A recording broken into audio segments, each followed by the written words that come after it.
well, let me call to order the business meeting of the Portland Board of Public Education. It is Tuesday, November 16th, 2021. The Portland Board of Public Education is meeting in a blended format with some participants here at Casco Bay High School and others joining us via Zoom. May I ask the superintendent to please call the roll? Yes, Madam Chair. Ms. Bondo. Présente. Mr. Burke. Here. Señor Rodriguez. Presente. Ms. Russell Better. Here. Ms. Thompson. Here. Mr. Barrow. Here. Mr. Youssef. Here. Ms. Allen. Here. Ms. Boxer McCumber. Ms. Chung. Here. Ms. Yangala. And Chair Figdor. Here. Okay, with that, we're going to say the pledge, and then we'll get started in the rest of the meeting. I pledge allegiance to the flag of the United States of America and to the republic for which it stands, one nation, under God, indivisible, with liberty and justice for all. Okay. So with that, we are going to move into our caucus. So this is, at this point, what I'm going to do is to invite Ms. Biliou up to join us, and as well as our new student representatives. And our members who are leaving us can actually step away and move into the audience for the moment while we start our caucus. So go ahead and come up.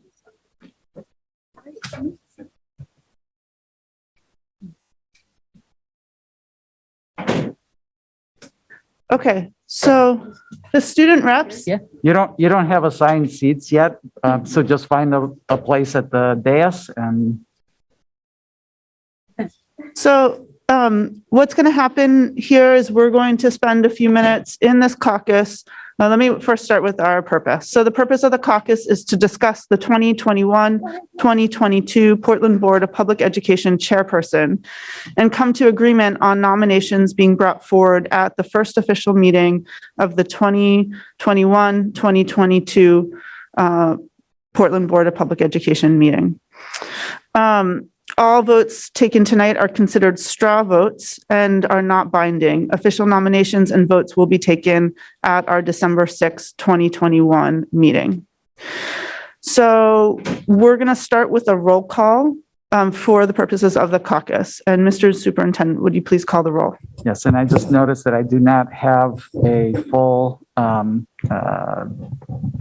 roll call list for people, so I am going to just go around the horn. I'm going to start with Natalie Santiago. Sorry, I don't know what I'm supposed to do. Supposed to say Just present. my name? Just here. Here. Here present. And then Abdullah, your last name. Alzamili. And here. Present. Danny. Here. Miss Russell Better. Here. Mr. Burke. Here. Miss Bondo. Présente. Miss Figdor. Here. And Miss Biliou. Here. And Mr. Youssef. Here. Thank you. Okay, thank you so much.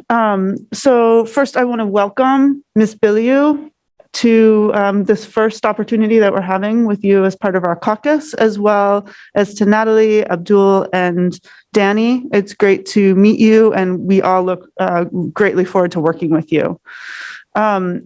So we are going to start with nominations for the chairperson of the board for our upcoming 2021-2022 board. So with that, is there a motion? Yeah. Mr. Youssef. I motion to nominate Emily Figdor as chair. Thank you, Mr. Youssef. For the purposes of electing the chair, we do not need a second. So are there any other nominations? Okay, seeing none, what we do now is we need a motion to seize nominations. Is there a motion to seize nominations? Ms. Russell Better, seconded by Ms. Bondo.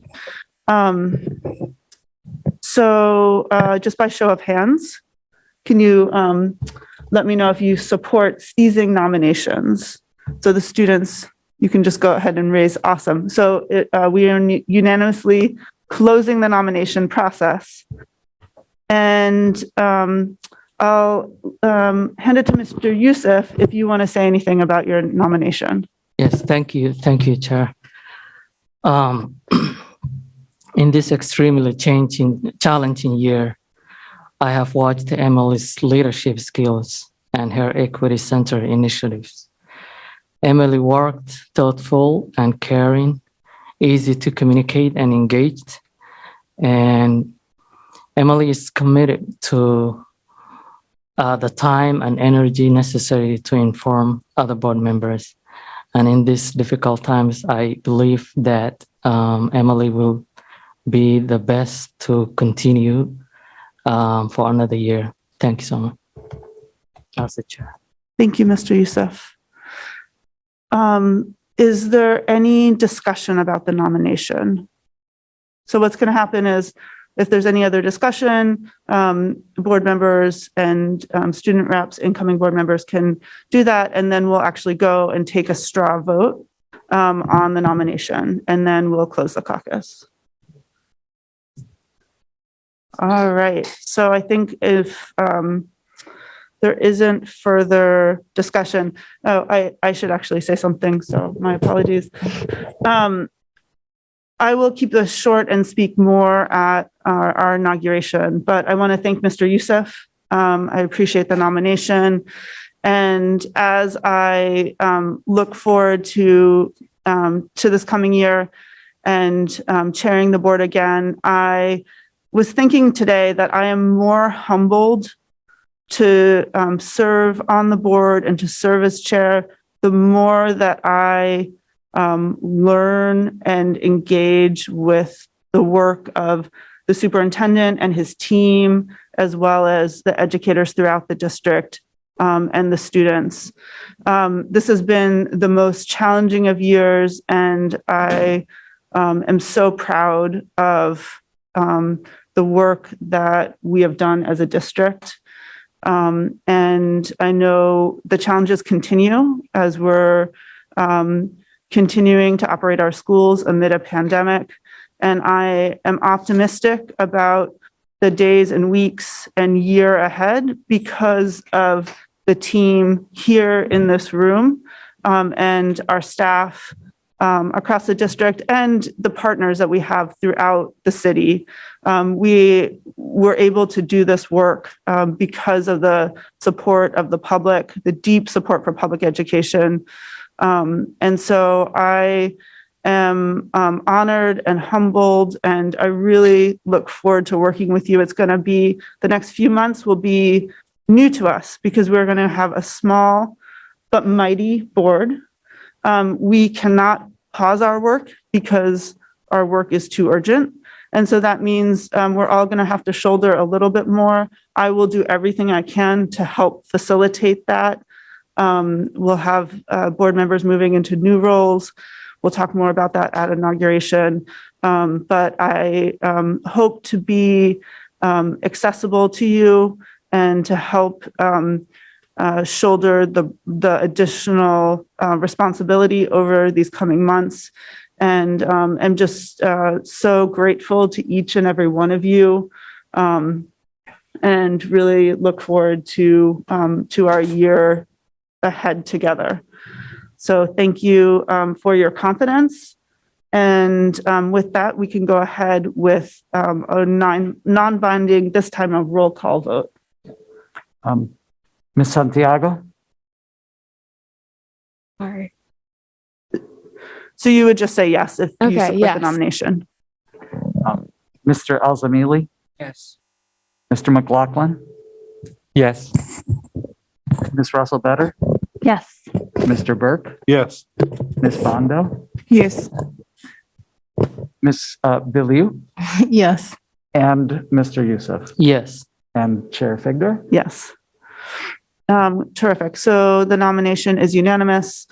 And with that, we are going to come out of the caucus session. Again, we need a motion to do that. Mr. Burke, seconded by Ms. Bondo. All in favor, just with a show of hands. Okay, we have closed the caucus. It is 7:04 p.m. Thank you to the students who joined us tonight. Thank you to Ms. Biliou. We so look forward to working with you.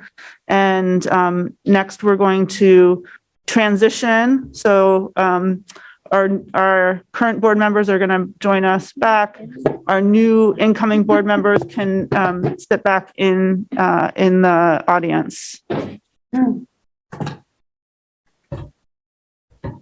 Okay, and we are going to start, as is customary in our meetings, with public comment. So this is public comment on any item that is not on tonight's agenda, meaning any item that we are not voting on tonight. So if any member of the public wants to address the board, please indicate it by using the raise your hand feature in Zoom, which is on the bottom of the control panel or next to your name. Would anyone like to address the board tonight? Again, this is on issues that are not on our agenda. Okay, seeing no hands, I'm going to close public comment and move right into the remarks of the chair. And I'll keep this really brief. I know that we've gotten our business meeting started late, but for a very good reason, to say goodbye to our outgoing members. I just wanted to mention two things. This week we have already started vaccinating hundreds of our students who are ages 5 to 11 who are now eligible for the COVID-19 vaccine. And I just want to give a huge shout out to our nurses and our staff who have made that feasible. The vaccine was just approved by federal health authorities in the last few weeks, and already we are seeing hundreds of our students being vaccinated, which is of course a critical level of protection. And so I just want to recognize that effort and thank everyone who is making it possible. And second, I wanted to acknowledge the transportation related policies that we're going to take up later tonight to continue to address head on the transportation challenges. And we said it last night at our meeting last week, but I'm just recognizing the creativity that we have put into this issue and trying to figure out how we can actually continue to transport our students in critical staffing shortage. So just want to recognize and thank everyone who is involved in thinking creatively to enable our students to get where they need to be. And I look forward to considering those policies tonight. So with that, we are going to move to the report of the superintendent, Superintendent Batana. Thank you, Madam Chair. Portland Public Schools recognizes the original inhabitants of the land on which our city and schools stand. The Wolastoqiyik, or Maliseet, the Micmac, the Penobscot, and the Passamaquoddy tribes, known collectively as the Wabanaki Confederacy, are people of the Dawnland. We're honored to have Wabanaki children among our students today. And as a district, we're committed to making the past, present, and future of Wabanaki peoples visible in our schools and classrooms. Congratulations and thanks to Board Chair Figdor on delivering the annual State of the Schools address to the City Council last night. Listening to all that we have confronted in this past year was both inspiring and sobering. It has been an incredible year of extraordinary challenges: the pandemic, a labor shortage, the COVID-related trauma experienced by our students and staff. Thank you for centering gratitude for the people of Portland Public Schools and the people of the Portland Public Schools that have been at the center of all this work. I know that I speak for many others when I extend that same recognition to you and all of the members of the board for your work and partnership in this challenging time. I look forward to continuing our work together this coming year. Next, I would like to update you on our buildings for our future projects. As many of you know, our 3 new projects have been delayed while we work through the requirements for getting permits in place. Last week, we finally secured permits for the Longfellow and Reiki projects. We are now clear to resume full work on the projects and work closely with our architects, owners, representatives, and contractors to figure out how to make up for lost time. I want to thank board members and counselors who advocated for resolution on this matter. I also want to thank Interim City Manager Danielle West for her hands-on bridge building approach to getting to this resolution. These are complex projects and they're happening in an unduly harsh climate where everyone is stretched to the max. So I'm grateful for the resilience, perseverance, and commitment of both the city procurement and permitting teams and our own Harriman CHA teams for working through all of the specific issues to a positive resolution. As many of you know, there are costs associated with those delays. Our initial projection of approximately $1.5 million is within the contingency that's set aside as part of any major construction project. Our teams are working to sharpen the number, and we will begin to work through that with our district advisory building committee, with our DABC this coming Thursday. I want to congratulate the Portland High School boys football team for an unbeaten regular season. Unfortunately, that ended Saturday as they were bested by Marshwood in the Class B South regional final in the middle of a torrential downpour. We're proud of the team for another strong season. Let me take this opportunity to congratulate all of our student athletes for their hard work and competitive zeal this fall. We now head into the winter sports season, and I hope that we will continue to see the level of participation and investment in those seasons. I also want to remind you and remind everyone that the Turkey Day football traditional is being renewed this year after last year's COVID-imposed hiatus. This will be the 109th. I always like saying that because it is kind of amazing. 109th edition of the game. And it is scheduled for Thanksgiving Day, Thursday, November 25th at 10:30 a.m. at Fitzy.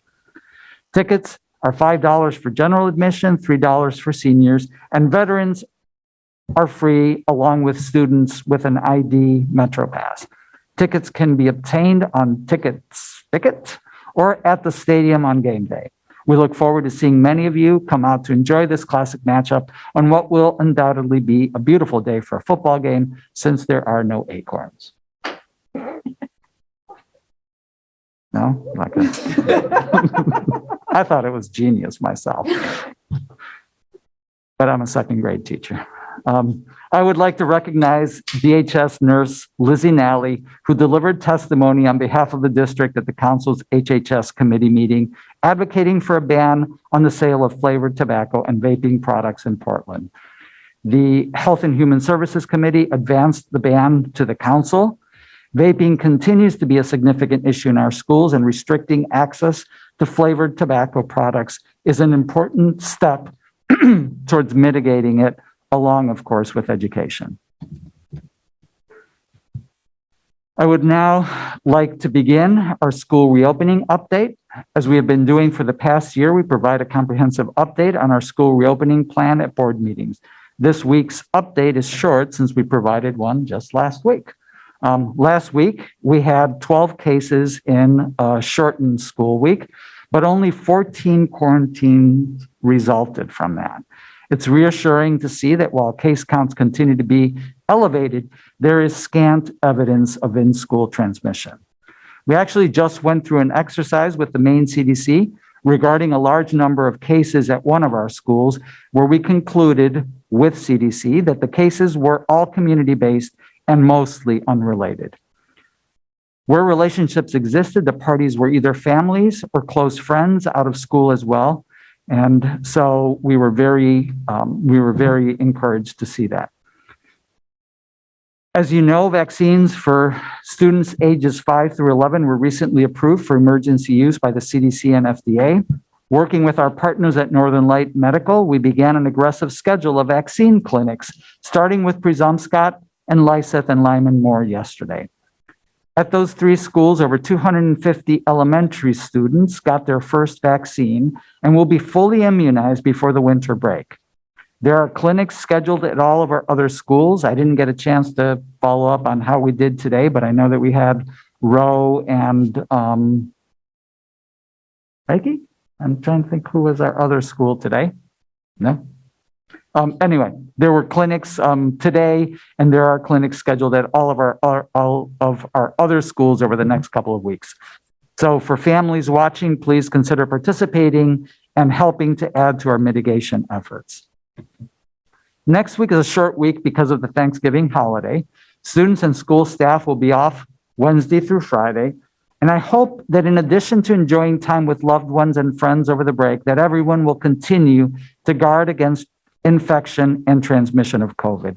I urge everyone to follow health and safety guidelines, especially administering the symptom check before coming to work or school.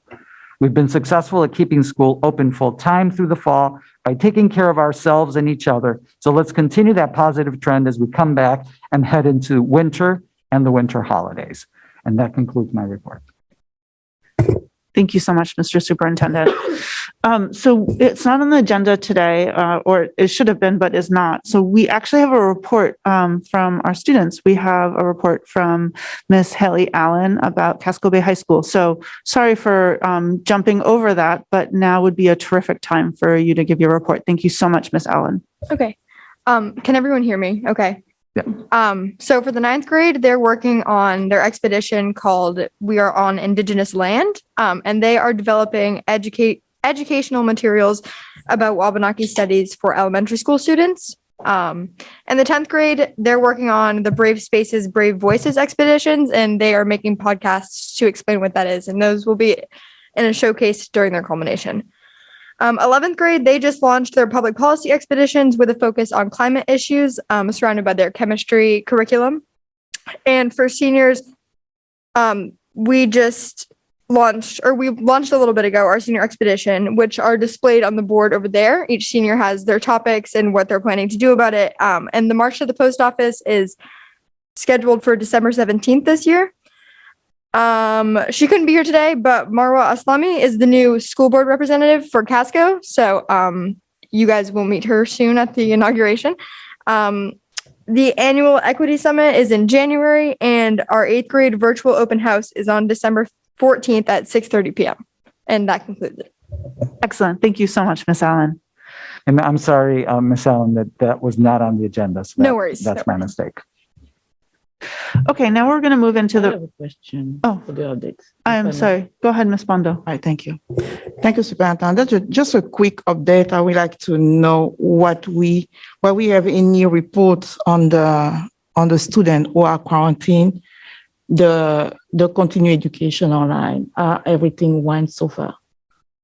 I'm sorry. When our students are sent to quarantine, so we have established some continuing education for them to follow on remote. Yes. So I just want to have some updates. Everything is going. If we have some challenges or any report and everything going well, because I got a couple students and families just get a little concerned about some of the students getting to the twice quarantine cycle. I mean, they got on quarantine because of the close contacts.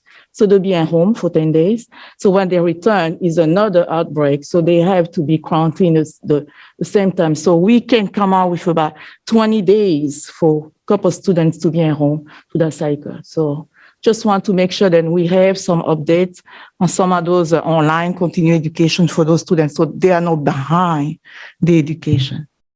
We're doing that. We're doing that? Mm-hmm. Okay. I just want to make sure because we get the update. We just want to know if we didn't have any challenges, everything is doing okay. Yeah, and if you would like to refer those families to us, we'll be happy to understand what their specific situation is and, help their kids to catch up if they're having any struggles with that. Okay. Thank you. Thank you, Ms. Bondo. Okay, now we're moving to the report of the Secretary, consideration and action to approve the meeting minutes of November 9th, 2021. Is there a motion? Mr. Youssef, seconded by Ms. Thompson. Are there any questions on the motion? So these are meeting minutes from our last meeting. Seeing none, I'm going to move to public comment. Is there any public comment on our meeting minutes from November 9th? Seeing none, I'm going to close public comment and move to board discussion. Is there any board discussion on our meeting minutes from November 9th? Seeing none, by roll call vote, please indicate whether you approve the meeting minutes of November 9th. Mr. Superintendent, will you please call the roll? Yes, Madam Chair. Ms. Bondo? Yes. Mr. Burke? Yes. Ms. Russell, I'm sorry. Mr. Rodriguez? I abstain. I wasn't here. Ms. Russell Better? Yes. Ms. Thompson? Yes. Ms. Trevorrow? Yes. Mr. Youssef? Yes. Ms. Allen? Yes. Ms. Chung? Yes. And Chair Figdar. Yes. So the minutes are unanimously approved with the students voting with the majority and one abstention from a board member. Now we are going to move to our board focus on educational issues for the night. And tonight we are considering our school year 2021-22 enrollment and attendance update. Yes, and it is only going to be an attendance update. We will bring you the enrollment update at a subsequent meeting. We feel that there's too many questions at this point still for us to really bring that forward. So we decided to table that until a subsequent meeting. As you know, we were very concerned about our attendance last school year, particularly at the high school level. We hypothesized that the all remote model we used with students in the upper grades for most of the school year was largely to blame for what we saw as a sharp increase in chronic absenteeism, as well as a lower overall attendance rate. Our single most important response was to provide full-time in-person instruction for all of our students. We began down that path after April break, and while it was too short a period of time to really develop any trends, we generally experienced it as a positive move. So tonight, after 2 months of school, we want to share what our attendance looks like so far this year compared to the same period of time over the past 4 years. We will look at overall attendance by school level, and break it down by demographics. We will also drill down in particular to the high school level. Additionally, we'll take an in-depth look at our chronic absenteeism, and for context and calibration, look at our performance in that area against that of our comparison districts. Executive Director of Data and Technology, Gavin Goodall, will lead us through this presentation. This is Gavin's first feature presentation to the board, but you've seen the tremendous improvement in our data in the short time that he has been with us. We've wanted to be a data-driven district for a long time. I can genuinely say that we have made more progress toward that in the past 6 months than in my first 5 years. So with that lowering of expectations, I will turn it over to Gavin in a second to lead us through that. After Gavin, and I don't know, is Bay also presenting? No. Okay, so just after Gavin presents, Assistant Superintendent Aaron Townsend will help us to contextualize the data into the priority work that we're engaged in as a district. Aaron is leading this presentation, but it's important to remember that this is our collective work as a district. As you heard last week about, among other things, the connection between attendance and readiness for post-secondary success. And of course, we look forward to discussing the data and answering your questions after the presentation. So Gavin. Thanks, Superintendent Botana. Good evening, board members. Javier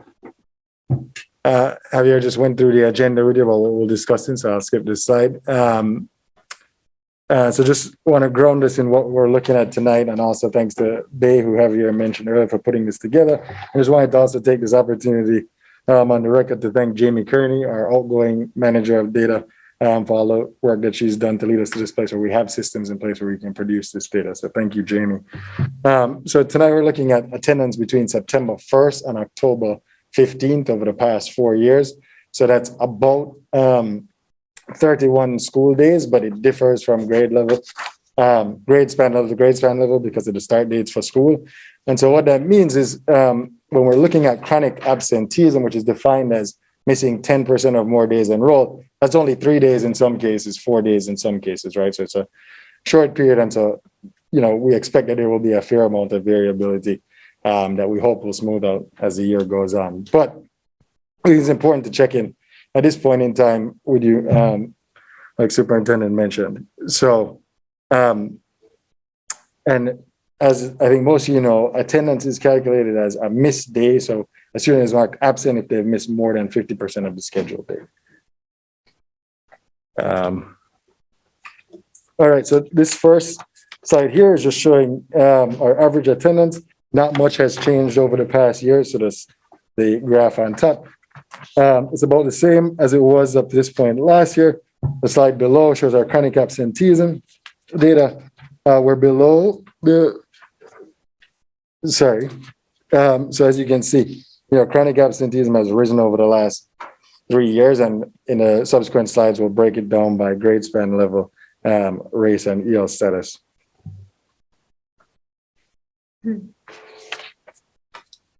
So in the right-hand column on most of the slides, you see our high-level takeaways, but most notably, what we see here is a rise in chronic absenteeism at the elementary school level over the past 2 years, and that middle school chronic absenteeism is heading back down towards pre-pandemic levels. High schools have seen a small increase in their chronic absenteeism, and we'll break it down by each grade span level going forward. So this is the same slide you just looked at, but just want to name that 9% increase in chronic absenteeism in elementary schools, we believe is caused by the rise in excused absences, which we of course have data for, due to students quarantining. So we believe this trend will reverse because fewer students need to quarantine as a result of pool testing and our current vaccination efforts. Sorry. So our high school data, we see that high school chronic absenteeism is up overall, but that's because of the spike during high school. We see that PHS is slightly lower. And Cascade is about the same as in previous years, but DHS, we see that spike in chronic absenteeism and overall attendance lowering. At the middle school level, there are some promising signs of chronic absenteeism, as I said, reverting to pre-pandemic levels. It's down 5% overall in that grade span. And at 2 of the 3 middle schools, you see that pronounced decrease where there was greater chronic absenteeism at this point last year. They've managed to bring that down thus far this year. Pause so you guys can take a look. All right, and so now we'll look at how are students of color doing relative to our white students.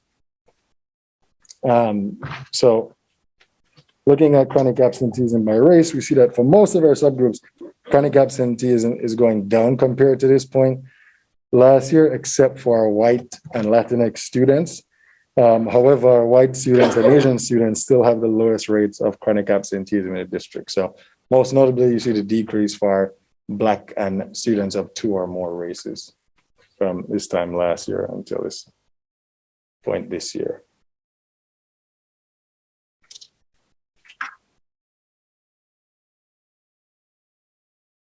And here is the same information broken down by grade span level.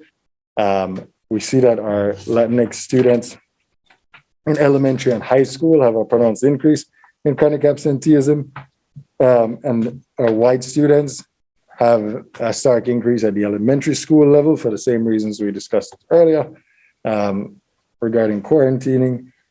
And again, we see promising signs at the middle school level of decreases there.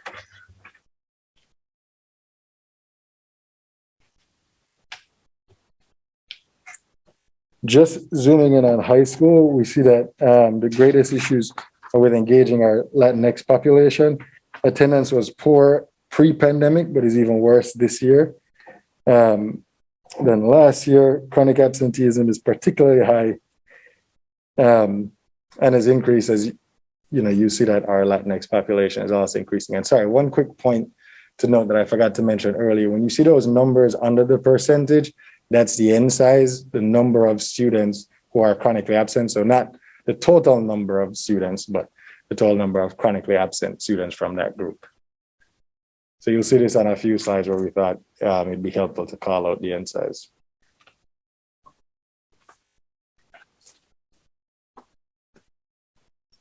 All right.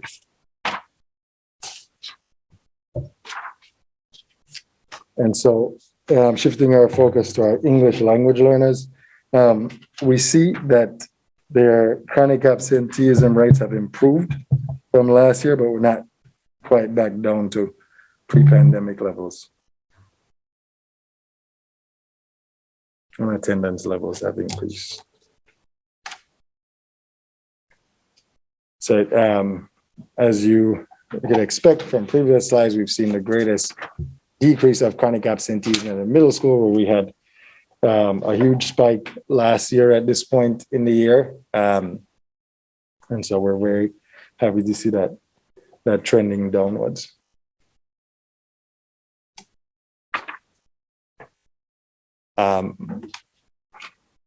At the high school level, attendance has improved this year for our English language learners compared to last year, but still above pre-pandemic levels.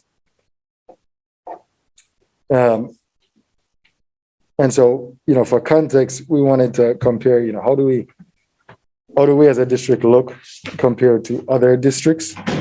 And so this is historical data. It's what was available from the State Department of Education. So we're looking at 2018, 2019, and 2020 data from there. And this data is for the whole year, not just the period from September to October 15th, because that's all that was available to us. So keep that in mind. But just to show that, Portland is squarely on the lower end relative to other districts with diverse student populations. And so we imagine that the challenges that we're facing, other districts are as well. And so, we are the bright yellow line there.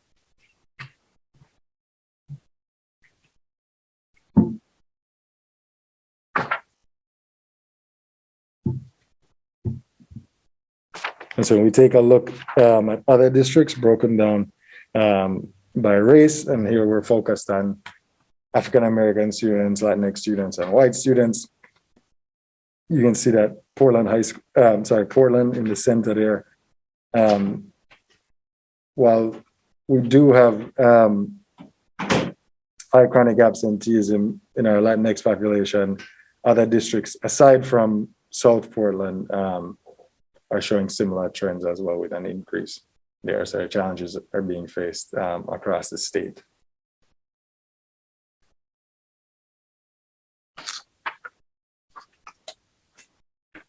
And then similarly with English language learners, you can see, again, we're kind of in the middle of the pack in terms of chronic absenteeism there, but obviously looking at the N size, we have the largest population by far of those students. And so what do you hear from Assistant Superintendent Aaron Townsend about if you'll add some context about our efforts regarding our Latinx and English language learning students? Great. Thank you, Gavin. Good evening, everybody. Again, first chance to offer congratulations and best wishes to our departing board members. So thank you all for your guidance and support over the years.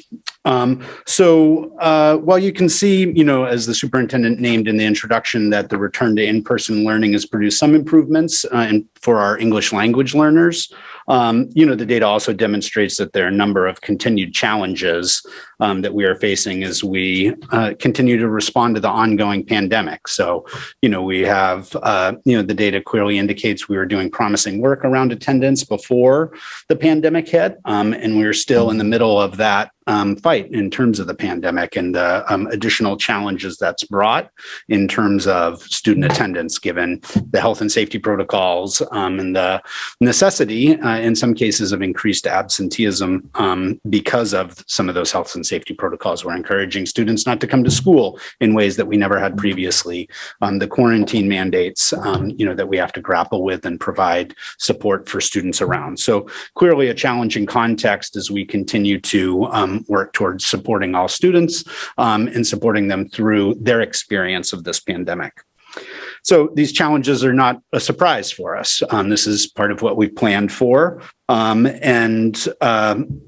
want to kind of put in context how we've been thinking about our return to school and the strategies that we have in place to continue to improve attendance as a foundational piece around creating the opportunity for students to achieve academically. So Heidi Chang, a leading education researcher on chronic absence, offers that work to improve attendance is fundamentally about creating a positive, caring school culture and creating a foundation that motivates students to come to school. So attendance is not a thing to take on in and of itself in a silo, but is part of a broader set of strategies to make school a place where students feel welcome, students feel a sense of belonging, and students feel like they have the opportunity to be successful. So our district priorities are grounded in that same premise. And so this is the work we've been engaged in all year. Our achievement and equity priority is fundamentally around creating opportunities for greater access, greater relevance for some of our historically most underserved students. And we continue in those efforts through our math implementation, our literacy work, and most importantly, in terms of some of the student groups we're prioritizing, our collaboration efforts between our English language learner teachers and our core content area teachers to improve access and support for those students. Additionally, I want to name, the ongoing health and safety work, as has been mentioned by both the superintendent and Gavin, that we believe, this first 6-week look was when we had our roughest stretch, particularly at the elementary level, as Gavin named, of the numbers of students in quarantine. So the first 3 to 4 weeks before pooled testing was in place. And as we have really driven up the numbers of participation in that, and now with vaccines on the rise. So, those are ongoing strategies for us that also contribute to the opportunity to reduce some of the absence figures. So it's something we're, continue to implement and monitor as we move forward through the year. But I want to focus a little bit on our second priority, the safe and equitable schools, which is our whole student and equity priority. So this is kind of the central body of work that is around building school communities that are welcoming and create a sense of belonging for all of our students. So the first set of strategies, is focused around, deepening the capacity of our schools to hold the kind of mindsets and skills that promote the relationships and sense of belonging that'll have kids feel that sense of connection to school. So we are continuing to build off of the work last year and in prior years in many schools of the implementation of what we referred to during our reopening work of the Portland Promise Point person. So that looks like advisory in the secondary schools and the continued implementation of structures such as responsive classrooms, the implementation of the SEL curriculum second step at our elementary, to be able to deepen the relationships between teachers and students so that they feel that sense of connection to school. Each of our secondary schools has, as part of their school success plan, a focus on deepening their work in terms of advisory. And it was something that certainly the middle schools called out in their reflections on the data, something that has been a key strategy for them. And I think is the place where we have the most consistency in terms of our practice that's been supportive around re-engaging students as they've been back this year. Additionally, we're, continuing, as we've talked about in a variety of forums, as we've talked about our discipline work, to be growing a shared understanding and mindset around restorative practices and de-escalation. So we're working through our equity leaders cohort in collaboration with the Center for Educational Equity to build shared understanding around restorative practices and providing opportunities for coaching at the secondary level for our secondary schools as they deepen their school-specific practices in that regard, and build the shared understanding for all educators in the community about what that work entails.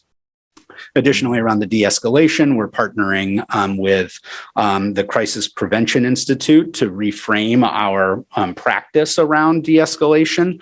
And so, there's a few layers to that work. It ultimately will become the replacement for our safety care, which had been the kind of required compliance training for restraint and seclusion, as that work at the state level begins to be phased out. There are new requirements around that, but it also offers us to build a cadre of internal experts that will have already started and will continue to be doing verbal de-escalation training for all educators at all schools over the course of this year. So a couple of our key strategies to play out over the course of this year. Not all this work obviously has happened in the first 6 weeks, but part of the work that's played out for this year that we believe is central to helping to create the conditions to combat the challenges in front of us. Some of the structures we continue to have plans to deepen over the course of the year is ongoing implementation of our PBIS work at all schools, in particular with a focus on school success teams and the use of data. So this complements the attendance work where Heidi Chang, the researcher I mentioned out of Harvard, who's kind of led the work around chronic absence in this country and reframed away from truancy to be focused on chronic absence, because the premise is a day missed is a day missed, regardless of the reason, and that's what we need to be focused on. Is once you have that foundation of the school culture, it aligns with our PBIS work to have tiered interventions, use the data to identify the students, and have responsive plans. So integrates with the PBIS work that we've had underway, and we have a number of schools ready to deepen into that tier 2 and focus on that. So we think that we'll continue to partner with that.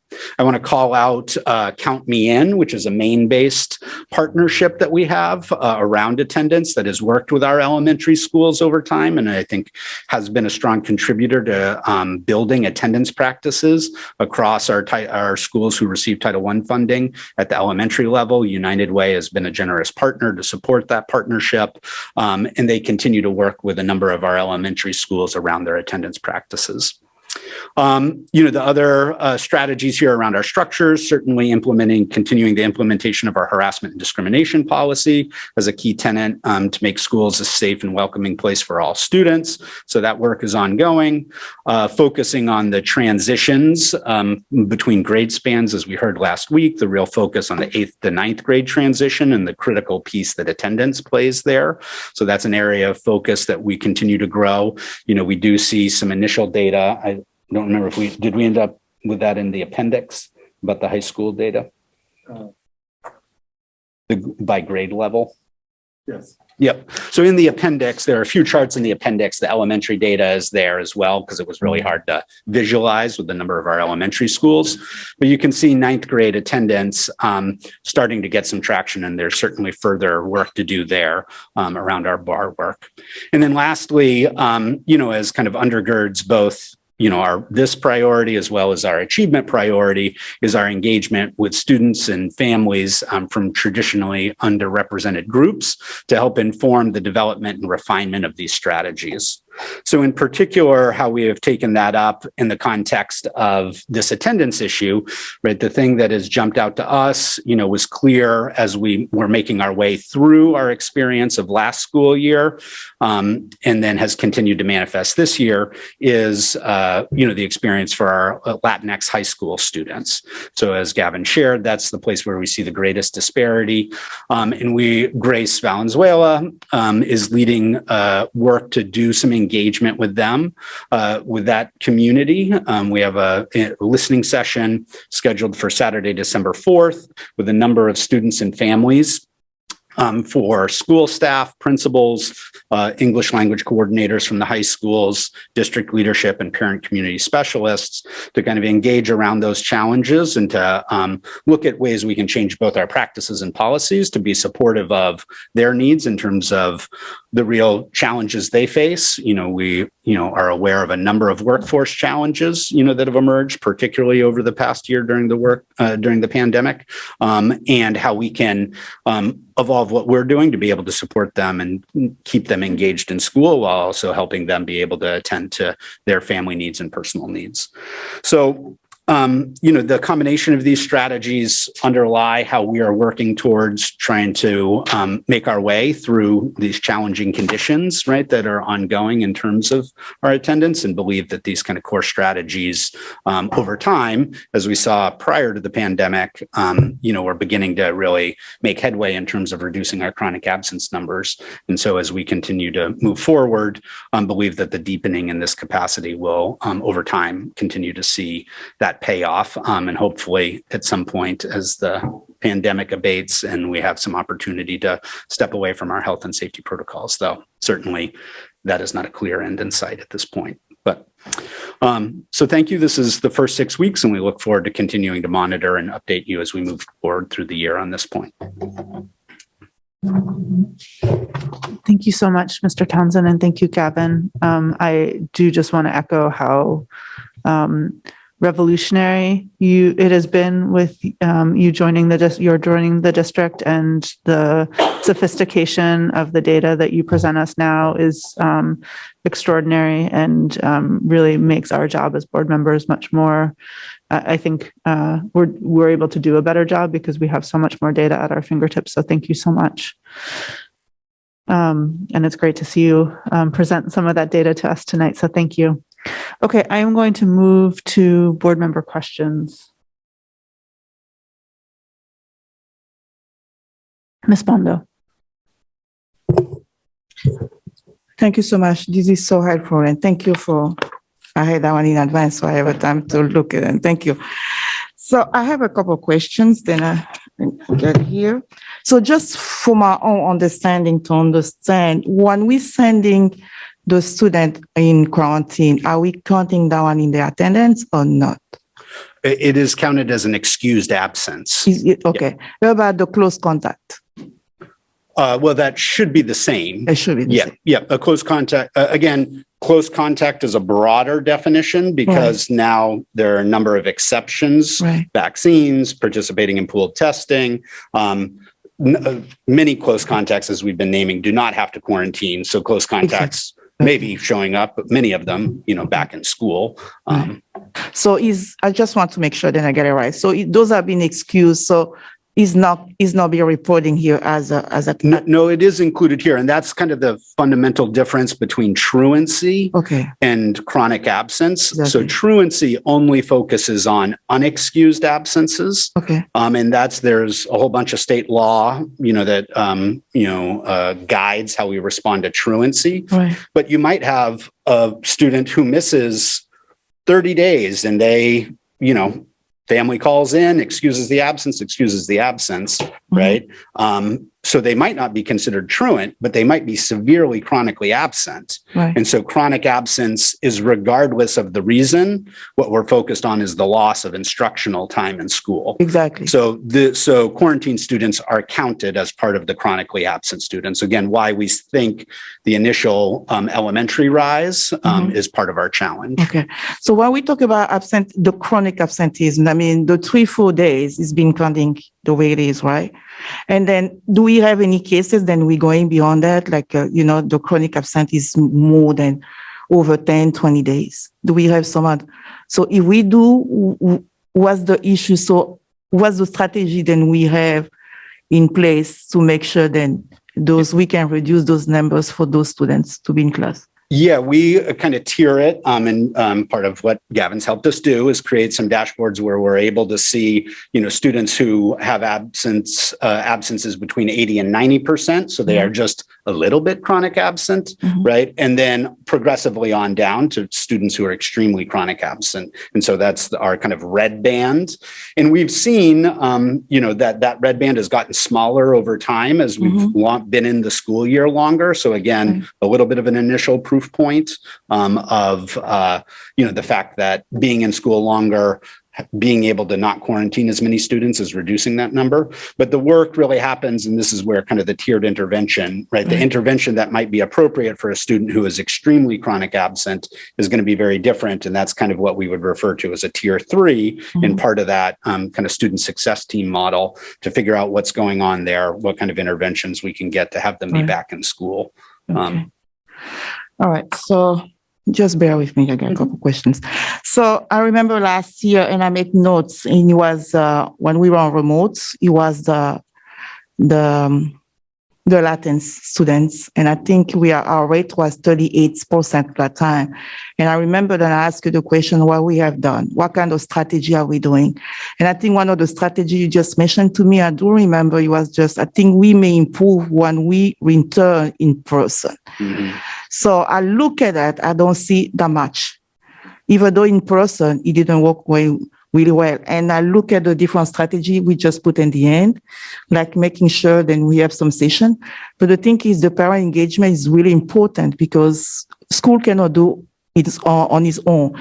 So just want to understand what kind of small specific strategy, while we meeting with families, do we have enough parent specialists speaking Spanish? Because we need to understand how we engage those families. How many parent specialists we do have in our multilingual who speak Spanish? So we have had one, as if you recall correctly, we added in the budget, we added a second family and community specialist who is Spanish speaking. That person just started today. Okay. So we have a 2. If I do. That's correct. So we have a 2 parent specialists. So maybe I can have a follow-up to know we don't talk about enrollment, but just to know the ratio, the caseload for each of those parent specialists. So we need to understand what we look in here to try to improve in the specific for the population of our students. And then also any on the social management, if we have any caseworker who does speak Spanish among our caseworkers? Do we have any caseworker who can, because this is about learning the social emotion, everything coming together and the family to understand what's the value to be in class. So all those areas then we need to put in place. Do we have enough people in place? I know we have shortage, but just if we want to implement those kind of strategy, we need to have people to do it, or maybe have some partners on the ground. We still have a shortage, right? We don't have any case. We do. But let me start by acknowledging, what you said, right? Our fundamental hypothesis was get the kids back in school, right, and that's going to be better. We're finding that hypothesis did not bear out. Right. So, we're not by any stretch of the imagination sitting here saying but we got this under control. We obviously don't have it under control. So, we are looking at all of those things. We have taken steps along that continuum. We have a plan to bring families together. Again, one of our approaches to this is we need to actually hear from people in those communities. Why are their children not in school? I don't have the answers.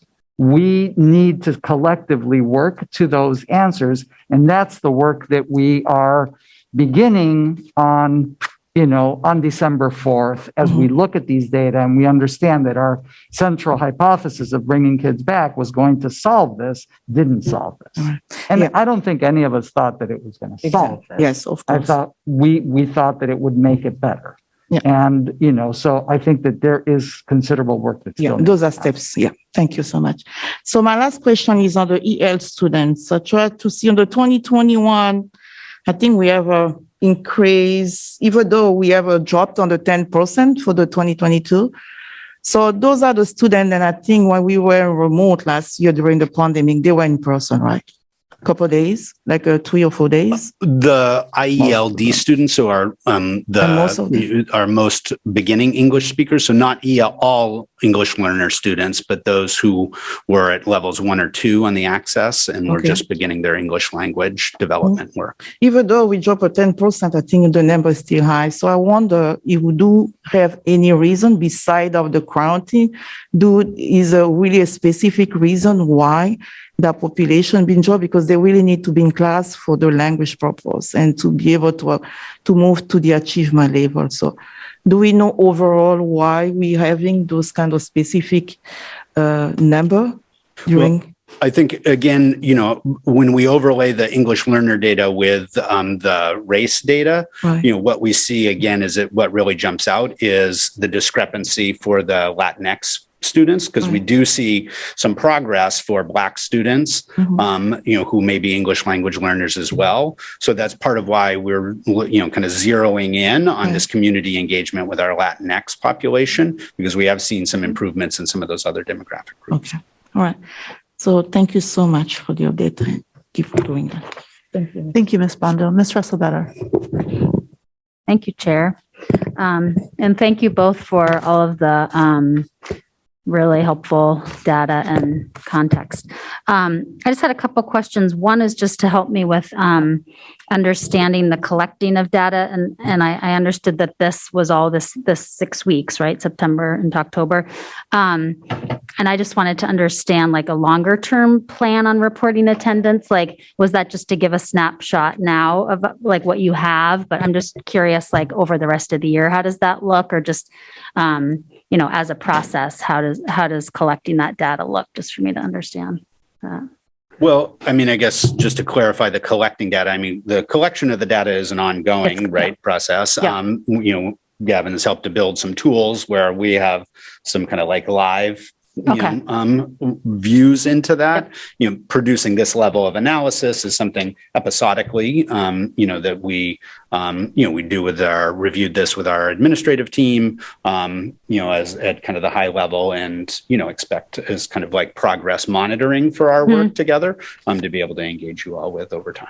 Okay. So I get that. Yeah, that's a good point. I guess the analysis or the episodic looking at it, is that something that there's a plan to do that every so often throughout the year, or what does that look like? I think this just, goes back to the building our data culture, right? So we've begun to build some of the foundations of having reference Jamie Kearney, the former data manager, was just dogged about building systems for accurate collection of data, both around attendance as well as on the discipline side, so that we actually have data we can look at. So that's like step one. So we feel like we've built some foundation around that. Certainly some challenges, I would say, with attendance data of last year, of like, it was such a novel context, right? To figure out what counted for attendance. Everybody was grappling with questions of like what counts for attendance in those spaces. So we developed business rules about that and refined it over time.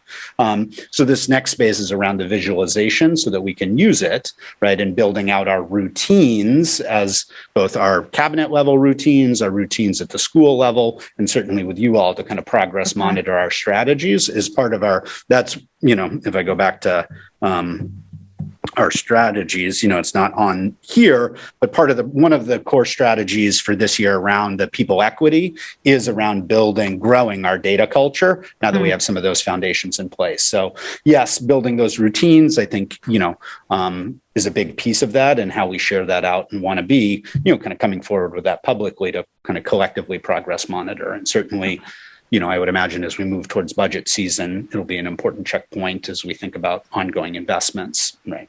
Okay, thank you. So now having some of those tools for analyzing the data, would you say that, say, in an instance of a principal wanting, maybe having some situation they're noticing with attendance, particularly for a certain subset of kids or something, would that be a way now that they could come and request that? Like, is that a setup that could be used kind of in situations where data is being sought by administrator or something like that?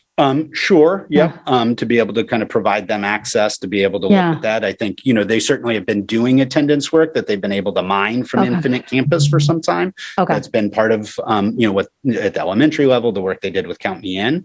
So helping to make that more accessible, and they have to spend less time on like pulling the data, putting it together, figuring out who. That's certainly what we see as part of the value add from the central perspective of being able to provide them data around the key things we want to be monitoring so that they can do the work. Because still giving them the data is the easy part, right? Doing the intervention, particularly for our most chronically absent students, is the hard work. Okay, thank you. That's helpful.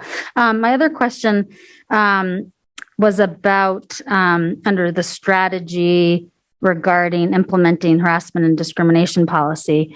I'm just curious whether there is data at this point, or if you see a time to be able to report back to us what you're seeing about the implementation of the policy in our buildings, just for us to be able to kind of have a sense of how it's being implemented and kind of the reports that are being made. Like, I'm just curious.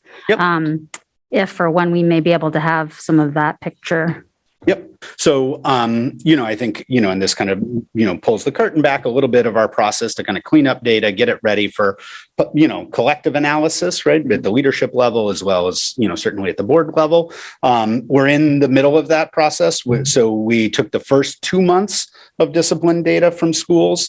They're in the midst of kind of doing an audit of that so that we are, confident in what our discipline data is showing, right? That, we have expectations, that we found over the past couple of years about what gets entered in Infinite Campus and how. And so that's inclusive of all suspensions, in school or out of school, instances of bullying, and harassment or discrimination.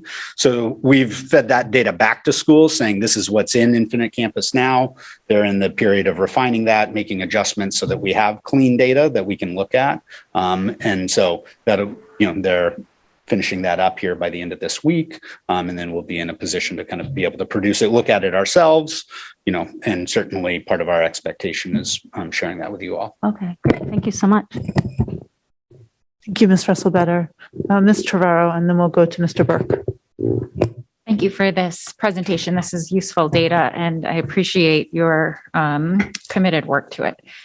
I just had one question. I know that this has kind of come up when we've talked about this in the past, and I don't recall the answer or if you have any, further thinking on it now, but has home visits been thought about as a potential strategy?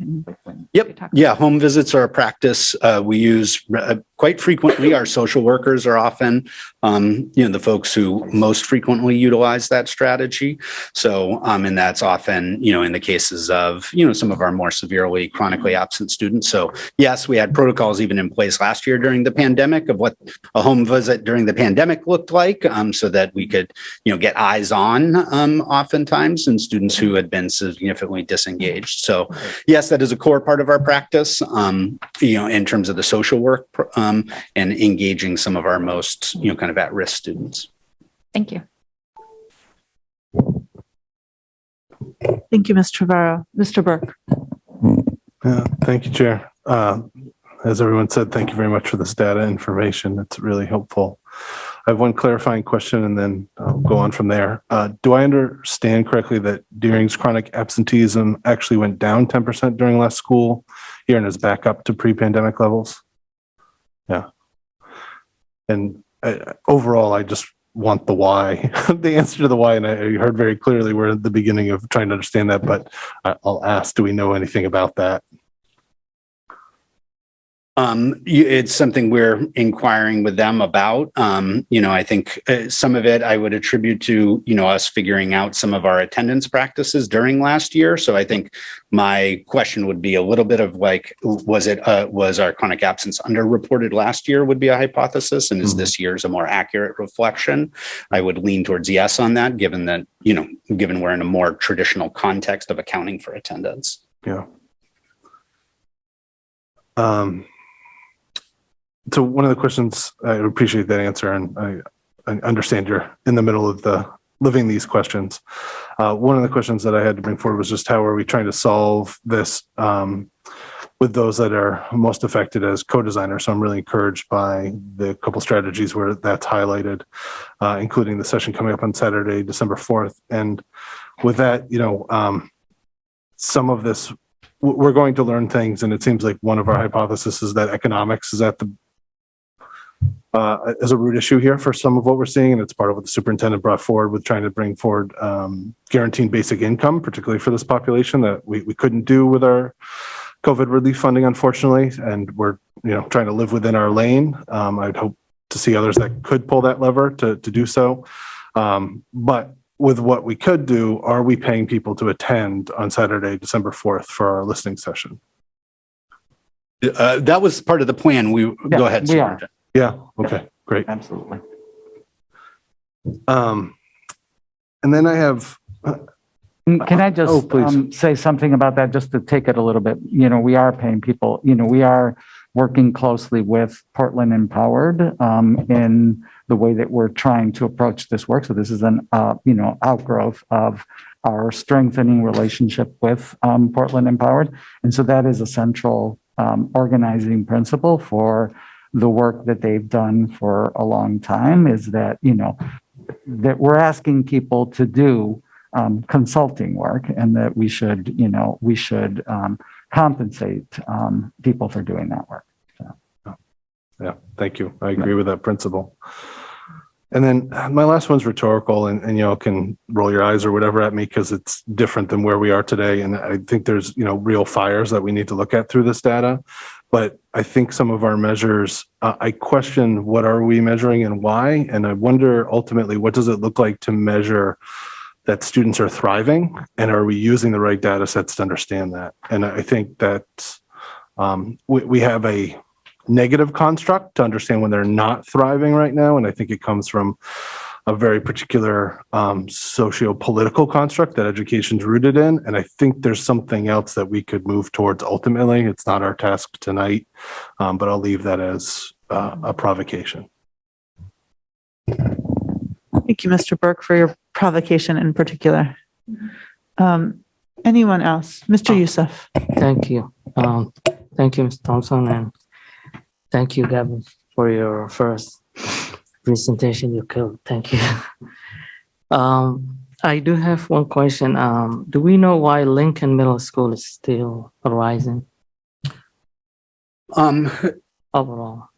Yeah. I think, obviously we've been through some transitions there in terms of their team. So I think, rebuilding some of their, kind of continuing some of the practices as they've, have a new assistant principal in and are managing some of that. So, it's one of the areas we're looking into. Certainly, Deering, as we've named, that increase there for Lincoln is another area of inquiry for us. Oh. For the second priorities were welcome and belongings and mindset restorative practices. Does it include any mental health support and trauma treatment? So the pieces of that strategy are most specifically kind of like laying the foundation, what we would say of kind of like tier one. So the, building collective mindsets so that everybody has a framework to be thinking about de-escalation. That's why the expectations of all staff trainings a couple times around verbal de-escalation, similarly around restorative practices. So our focus this year has been trying to build a foundation. There are structures in place for mental health support, certainly through our social work team. We've expanded that in some places in terms of, having some additional supports there, and certainly continue to partner with folks. And I would also call out kind of like the SST work through PBIS, which surfaces, kind of rises up to be able to identify those students who are in need of some of those supports. So that's another piece of that strategy. But I think overall around that particular piece, it's around laying a common foundation across the district is our area of focus this year so that we can build on that moving forward. All right. Thank you so much. For last question, the engagement to families, what board member Ann mentioned, is the coming meetings in person or Zoom? It's in person. It's going to be at Portland High. Yeah. Thank you so much. Yeah, I'm sorry. Thank you. And we would welcome participation from, board members. It's really going to be a listening session. And so you wouldn't necessarily have a role, but you're welcome to attend and be a part of that, the focus groups as well. Thank you so much. Thank you, Mr. Youssef and Mr. Superintendent. Are there other questions from board members? Ms. Russell-Better. Thank you. Mr. Townsend, can you what does SST stand for? Sorry. Yes. Thank you for calling me on that. Yeah.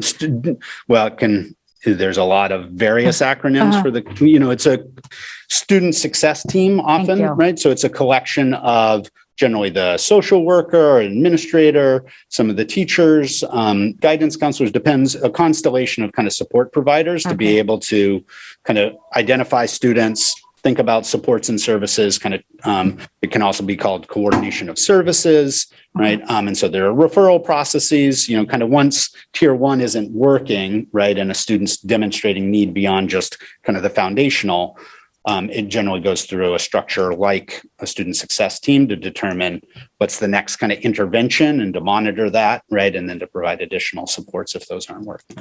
Thank you. I knew the second step program. So I was like, is it second step? So thank you. Thank you, Ms. Russell-Better. I had a few questions. One, in terms of the Gavin's dashboards and the being able to see the live views, is that available at the building level? Yeah. Yes. It is. Yeah. Okay. It's available, but it's still a work in progress. We're working with a company, Schoolytics, who's helping us provide, the platform for sharing. So while it is available, it's not as widely used as it will be. It's still something that we're rolling out. So I guess that's my question of what's the vision for that? Is it that building leaders are daily accessing that information and being able to use it to act on? And absolutely. I mean, the intent is to have actionable data for school leaders. I think we're still working out, as a district, we're trying to figure out what data is important as to Mr. Burke's point about, what data we're looking at and our students thriving. I think when I started, what Superintendent Batana said to me is, hey, we need data at principals' fingertips. They need to know which students need the most support. This is all about finding support for the right students. And so that's the context which we started building this out. And so that's where we're continuing to go. So until we're at that point, what is it what's the communication pipeline like, for lack of a better way to articulate it? Yeah. I mean, there's still some of the same tools that they've been able to use through the student information system, through Infinite Campus, to be able to, there are chronic absence reports through that. They're not pretty, right? But you can get at the lists of kids and absences, and that's actionable for them to be able to monitor those individual kids. I wouldn't say, attendance is a daily, monitoring attendance, but those attendance teams have regular cycles of meeting to be able to identify who's rising up as a concern, monitoring kids that were on the radar in terms of progress that they've been making. But so some of those same tools are still available to them in that way. Terrific. And just to sort of put a little bit of an illustration on it, yesterday in our administrative meeting, we shared the data that we shared with you today, and then had opportunities for leaders to meet elementary leaders together, middle school leaders together, to talk about, sort of what are some of the things that they're taking away from the data? What are their hypotheses about what's happening? What are some of the things that they put in place that they think is hopeful, and things along those lines? So those are the kind of data structures and data routines that we're already putting in place. And then, as we develop Schoolytics, being able to drill further into, I know that Ms. Bondo asked the question about, how many of those kids are really absent a lot versus, and we have that data, and I'm able to look at it. I'm looking at it right now, but those are the kinds of things that, are tools that we are just now developing that I do think will be significant transformations of our work down the road. Thank you for that. My next, I really appreciate the strategies, to me, they make a lot of sense. Looking at the comparison to other districts, It's very helpful. It's grounding a bit to, I think seeing this data in a vacuum, it's harder to understand. And so it's really valuable to see the comparisons to other districts. I am just noting that South Portland has made some progress and their rates are lower than ours. And I wonder, again, just really appreciating that our strategies seem like good hypotheses. But is there, have we been in contact with South Portland about this, and will we? Because it seems fruitful because, we're a much bigger district, but they're having success here. So if there's anything we can learn from how they've approached it. And again, I think that's the value of actually engaging with the data the way that we are is, as we looked at it and we looked at, those comparisons, we're like, wow, they're just over there and look at the data. So that's something that we absolutely, need to do and will do. And then my last question was about Deering. And I really appreciate the session with the Latinx community on December 4th. And I'm wondering if it goes well and is fruitful. And I did hear Mr. Townsend's response to the previous question about Deering and just understanding with clarity the data. But I'm wondering if when we continue to drill down, if it's also worth doing some similar session at Deering with, the students and families and community members that are most appropriate. Sure. Yes, I think, again. Or whatever is the, it's great to have this data. Deering is sticks out as it's not going as well. So to the extent that, there's an opportunity to really understand what's happening. So yes, I think is the short answer. Also, just to clarify, while the December 4th event is at PHS, it's going to be inclusive of Latinx families from across the district. So, and that's a particular pain point when you get underneath into some of the, refined analysis on the Deering data is that's a pain point there too. Okay, thank you. Are there any other questions from the board? I don't see any. Oh, Mr. Burke, sorry, go ahead. I'm sorry if this was already answered, but when do you expect that you'd come back to us with more information from what you learn? The next time you ask for it. Next time I ask for it? Yeah. But knowing that I could do that before you're ready, just curious what you're... Yeah, I think that we need to get into a cadence around data routines. We know that we want to do enrollment, which we've been looking at, and to sort of understand what our enrollment looks like and why we think it is where it is.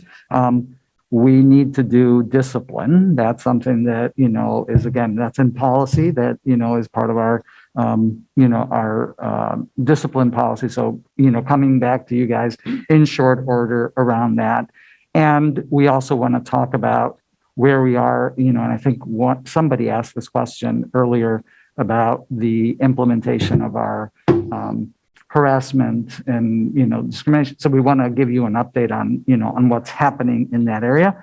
So there are some, key data points that we're now, consistently collecting and looking at, and, that we need to get into a cadence. And that's something that the chair and I can talk about, where is it that, over the course of the year. It doesn't make sense for us to do this at every board meeting, but it does make sense for us to look at this on a certain cadence and sort of developing, what that looks like is, I think, it's an important thing. So that didn't answer your question because it doesn't say when, but, we will determine what that should look like. And your input is valuable in that. Like, do you want to look at it every 3 months? Do you want to look at it, in the middle of the year and at the end of the year? Those are the kinds of things that we should be thinking through. Yeah. From what you just said, February is what seems reasonable to me to give you time and also keep it in our focus. Yeah. Thank you, Mr. Burke.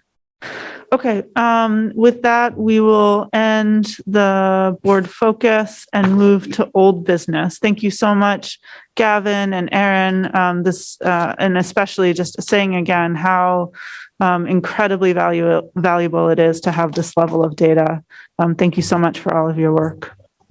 Yes, thank you. And I just want to make sure I give credit where credit is due. Bay, our new data manager, put a lot of this together, but I also want to give credit to the Rue Institute, who has provided us with co-op interns and covering the cost for one of them, of which Bay was one, and then transitioned to the role. Just want to make sure I give them credit as well. I really appreciate it. Excellent. Even better. Thank you. And just to the chair, the cherry on top is that Bay is a Deering grad, coming back to us for this work. That is definitely a cherry on top. Thank you. Okay, we are moving to old business. Consideration and action to approve pursuant to sections 2307 and 14854 of Title 20A to authorize the superintendent to transfer from available funds budgeted for the FY20 fiscal year operating budget, not more than 5% of the total appropriation. And I see Ms. Trevorrow is making a motion. Is there a second? Ms. Bondo, thank you. Are there any questions on the motion? Seeing none, is there any public comment on this motion? Seeing none, I'm going to close public comment. Is there any board discussion? Seeing none, by roll call vote, please indicate whether you are in favor of approving this motion. Mr. Superintendent, will you please call the roll? Yes, I'm a little off my game right now. So yes, Ms. Bondo, Yes. Yes. Mr. Rodriguez, Yes. Ms. Russell Better, Yes. Ms. Trevorrow, Yes. Mr. Youssef, Yes. Ms. Chung, Yes. and Chair Figdor. Yes, so the motion is unanimously approved.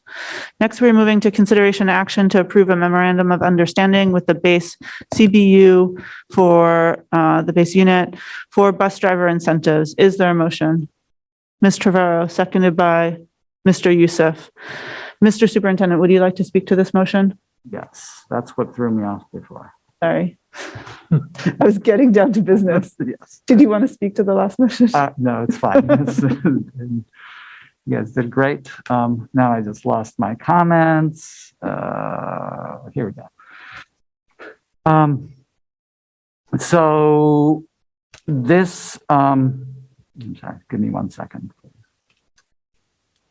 As we discussed last week, we have worked with our partners in the base unit representing secretaries, IT techs, facilities and maintenance staff, food service staff, and our transportation department staff to create some monetary incentives to incentivize retention and attract new drivers to help us get through this very challenging year. As you know, we are daily on the verge of not being able to run our full transportation schedule. And yesterday we experienced the first of the cancellations that we've been predicting. While things worked out as smoothly as we could have asked for, we're continuing to work to develop mitigations such as carpools, volunteers, additional charters, charter routes, metro for students who may need it, and able to take advantage of it. But the single largest mitigation we can put in place is ensuring that we are fully staffed. We're currently at about 80% staffing, and we see the MOU as a key step forward in getting us back on firm footing. I'm going to turn it over to Executive Director for Human Resources, Barb Stoddard, to present the specifics and walk through the revisions in the version that you're approving today, which has changed slightly from what you considered last week. She will also endeavor to answer any questions that you have. And before I turn it over to Barb, I do want to thank leadership of the base unit, in particular President Liz Bryant, for her partnership and vision in moving this MOU forward. And Barb, you too, for your leadership in negotiating this important and timely agreement. So, Barb. Thank you, Mr. Superintendent. So I do have copies if anybody wants a hard copy. I realize we did not get the versions out until this afternoon. Having 1 week between meetings is a little more stressful than usual. The key changes that you're seeing tonight from what we discussed last night is that we addressed the issue that was actually brought forward by Mr. Burke and I think somebody else in terms of the timing of the payment for the hire and then the bonus. So what you're seeing here is a rework under number 1, where the bonus would be paid either 6 months after hire or on June 30th, whichever is later. So we wouldn't have somebody hired in May and then receive the bonus in June. The other piece of this is in number 7. And there you'll see that we were addressing the interplay of previous incentives with the current incentive. We did not want to have a situation where we had a hire receive the existing bonus and then have the ability to get another $3,000 shortly thereafter. And so it felt unfair to our current staff. And so that is what's addressed in number 7. Those are really the key changes that we made here. If anybody has questions, I'm happy to answer questions. Thank you so much, Ms. Stoddard. Are there questions on the MOU? Mr. Burke. Yeah, I'm just looking at the clean version and I see a strike through and bereavement leave in number 3.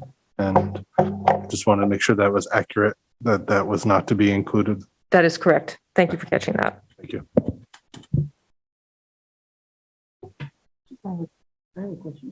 Ms. Bondo, please.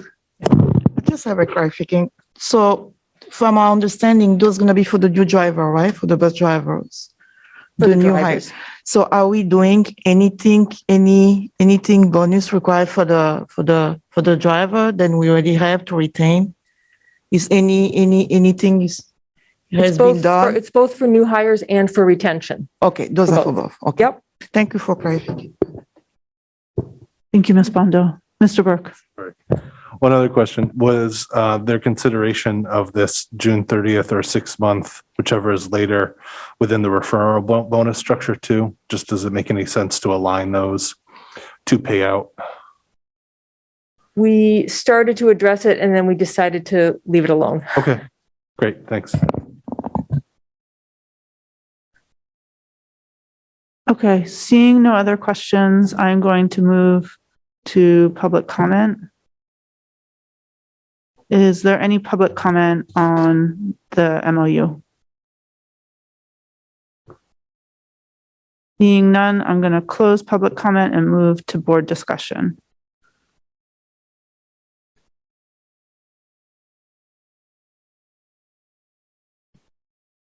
Go ahead, Mr. Burke. Yeah, I'm going to support this. I hope that it is a gateway for people to experience that Portland Public Schools is a great place to work, and that this is one of the gestures that the board is more than happy to make to help people realize that and come here to stay and to serve our students who are just wonderful. Thank you, Mr. Burke. Seeing no one else, I also just want to first thank the base unit and thank Ms. Stoddard and everyone who was involved in coming together to put this MOU together. I also will strongly support it and look forward to seeing how this impacts our ability to hire and retain a full staff of bus drivers so we don't continue to face these challenges with transportation. So by roll call vote, please indicate whether you support approving this memorandum of understanding with the base unit for bus driver incentives. Mr. Superintendent, will you please call the roll? Yes, Madam Chair, Ms. Bondo, Yes. Mr. Burke, Yes. Mr. Rodriguez, Yes. Ms. Russell Better, Yes. Ms. Trevorrow, Yes. Mr. Youssef, Yes. Ms. Chung, Yes. and Chair Figdar. Yes, so the MOU is unanimously approved with the student voting with the majority. Now we are on to consideration and action to approve removing policy Ihcd, Advanced Placement Program. Is there a motion? Mr. Burke, seconded by Ms. Bondo. Mr. Superintendent, would you like to speak to this motion? I am going to turn it over to Assistant Superintendent Nally to do that. Thank you. Good evening, everybody. You'll be happy to know I did my meditation this morning. So the recommendation before the board this evening is to eliminate advanced placement policy, Ihcd. The current policy stipulates that students must take the paid College Board exam in order to enroll in AP courses. Several years ago, when Deering started the Challenge by Choice initiative to ensure all students were able to access the rigorous coursework, people started to notice that our high schools were not consistently implementing the policy, that requires any student who enrolls in an AP course to take the AP exam. This surfaced a bigger question for all of us. Why do we have this policy, and is it aligned to our Portland Paramus schools? In 2018, the high school team worked on revised language to the policy in collaboration with the curriculum committee at the time.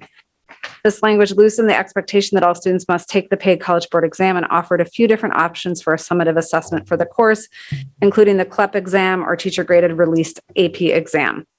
The draft revisions also included a stronger assertion that the district would pay for the exam for any student who is unable to do so. The committee did not get to the point of advancing these revisions to the full board due to some lingering questions about the revised language, and then COVID hit and the work got paused indefinitely. Meanwhile, between the point at which we initiated this deeper look at the policy and today, we engaged in the BAR data project to study post-secondary success outcomes for our graduates.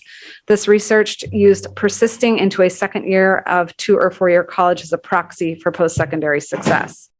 The research illuminated that while we have a solid graduation rate, our students are much less likely to persist into their second year of 2 or 4 year college, and that when you disaggregate the data by race, income, background, language, and special education status, the outcomes are disparate.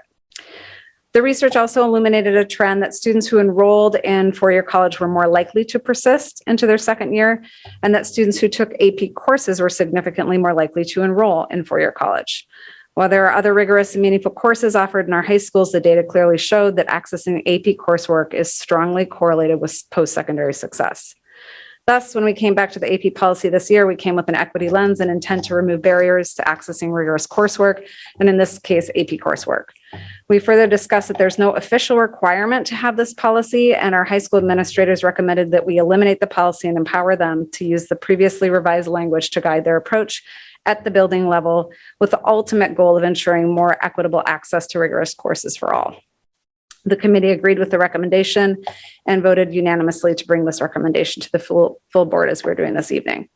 A quick final note, we do intend to track who's taking AP courses as well as other courses such as the dual enrollment courses that Member Thompson highlighted last week. We'll disaggregate the enrollment data by all the same subgroups used in the BAR research, and we'll work with our high schools to ensure there's measurable progress towards proportional access to these courses each year. This is part of the data we'll report out on at the curriculum committee level and to the full board as requested. And in addition, we'll continue to budget funds for students who want to take the exam and need the financial support to do so. Thank you so much, Ms. Nally. Are there questions on the motion? Seeing none, I'm going to move to public comment. Is there any public comment on the motion? And specifically, this is removing policy Ihcd. Seeing none, I'm going to close public comment and move to board discussion. Is there any board discussion? Ms. Bando. Thank you so much. Thank you.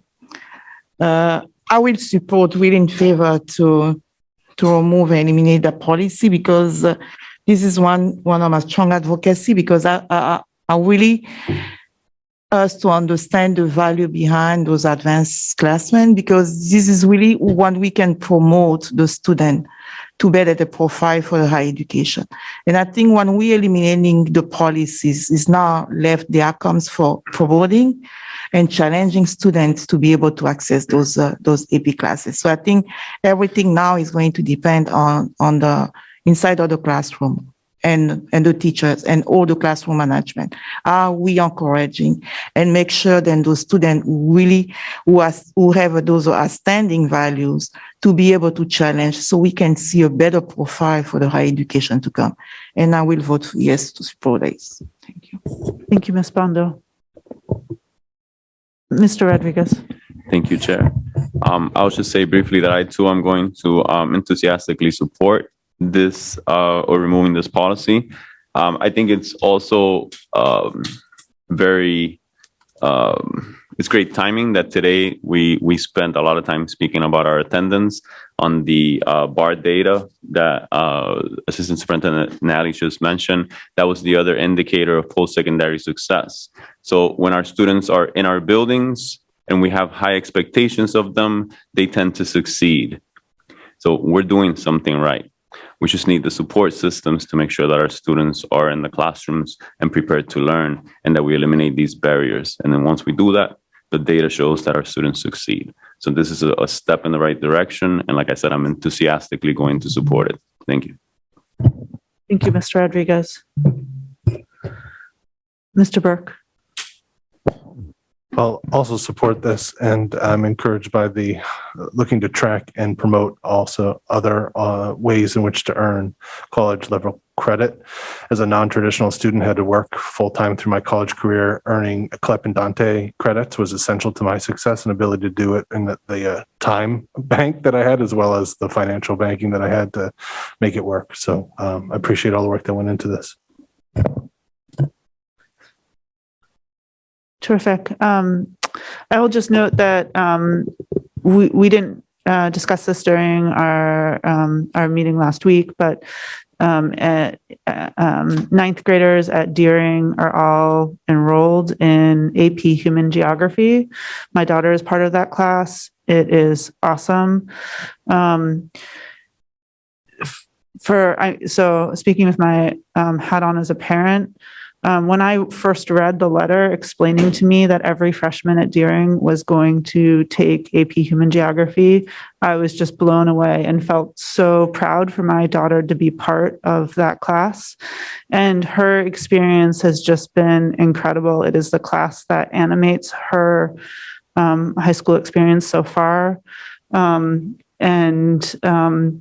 It has made her so enthusiastic about high school. So I hope that other Deering students I'm actually positive that other Deering students are having that same experience based on my personal experience with my daughter and seeing her and hearing her talk about the class, the content.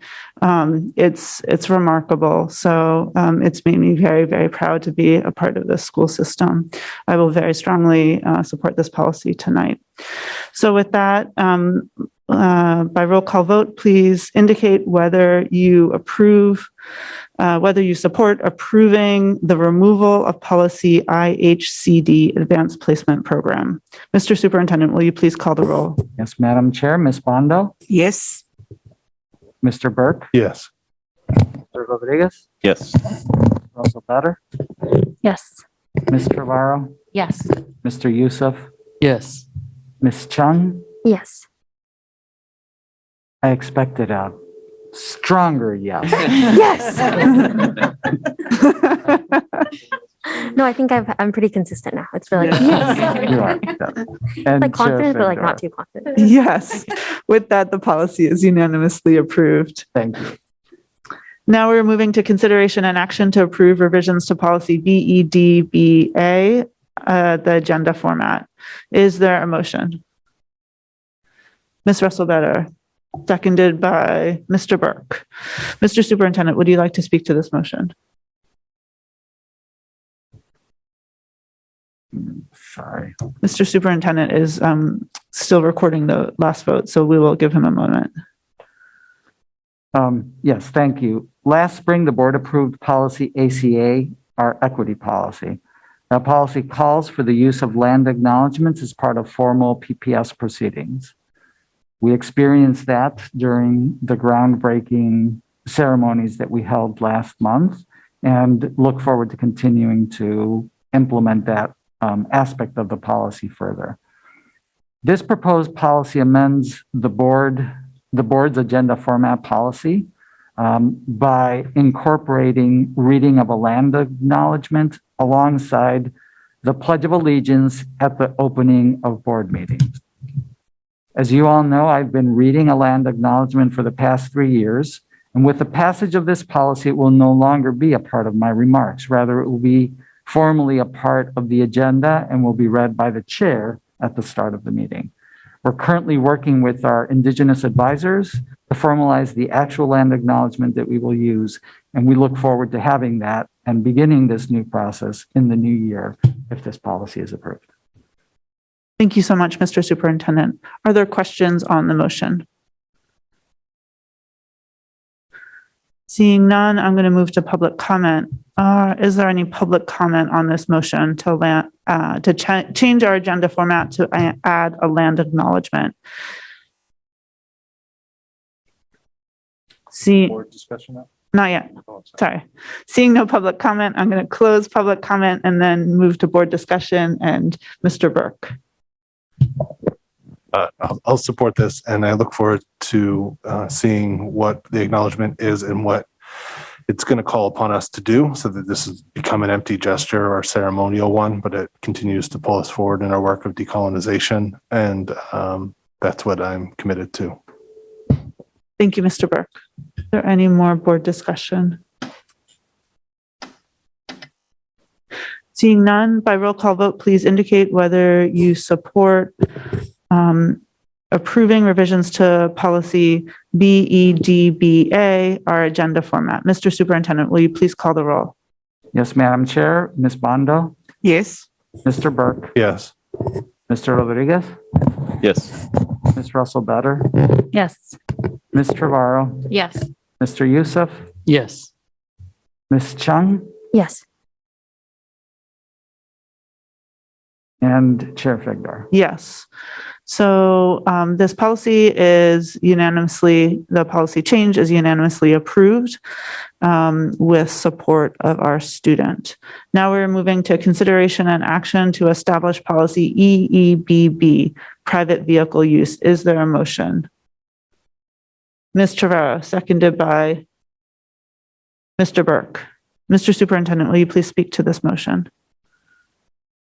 Yes, Madam Chair. So as we're going to be talking about multiple transportation policies, two policies specifically, and then the accompanying procedures. So the first is proposed policy EEBB and the accompanying procedures, which is EEBR.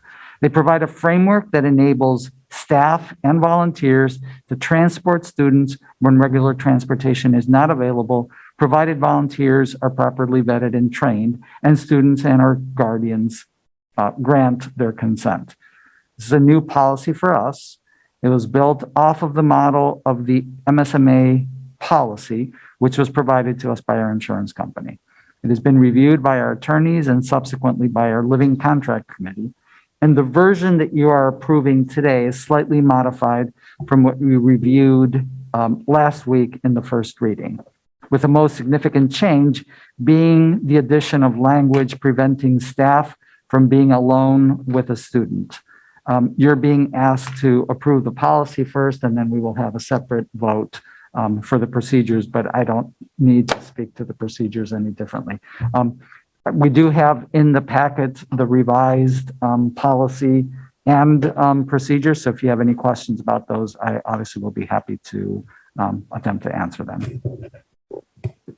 Thank you, Mr. Superintendent. Are there questions on the policy?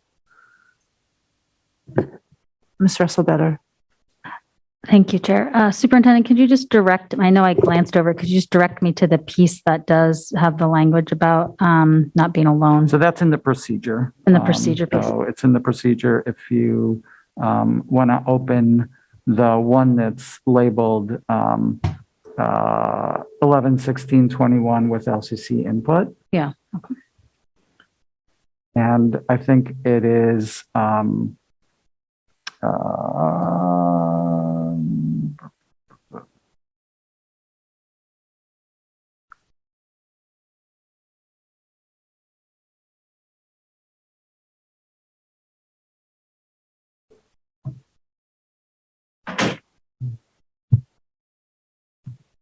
I thought we had put it in here and I don't see it. All of the changes are in italics or strike throughs. So I'm quickly scanning to see where it is.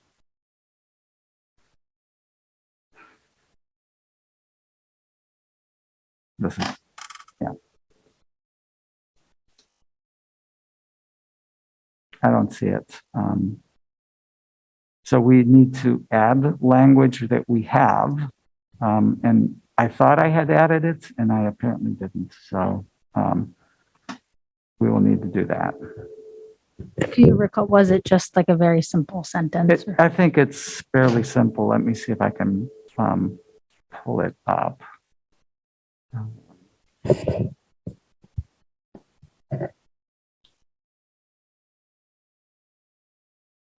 Yeah, I don't see it here. We actually worked on the forms that will go into this, and we have it in the form that it basically says something to the effect that nobody will be alone with a single student. So it sort of it doesn't specify what the configuration is. It just says nobody will be alone with it. And I think it's in the parent consent.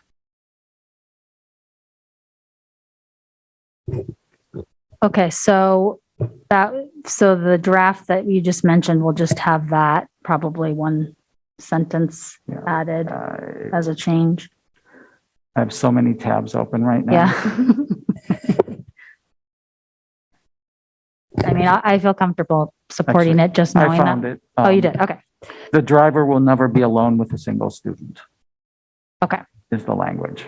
So that draft will just have that one sentence added. Okay, thank you. That will be built in.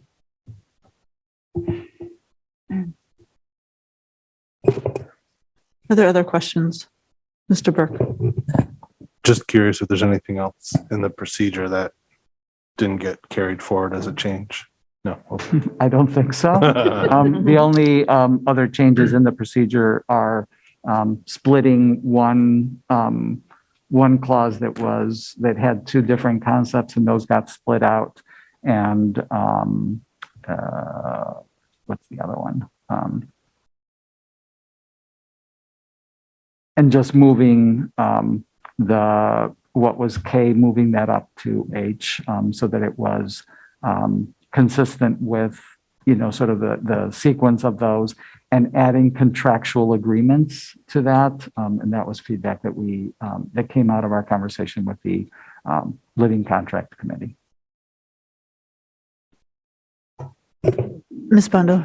Yeah, I just want to make sure that we understand why Mr. Russo just mentioned that line. Then the driver cannot be alone with those students. So where's the line will go to the procedure?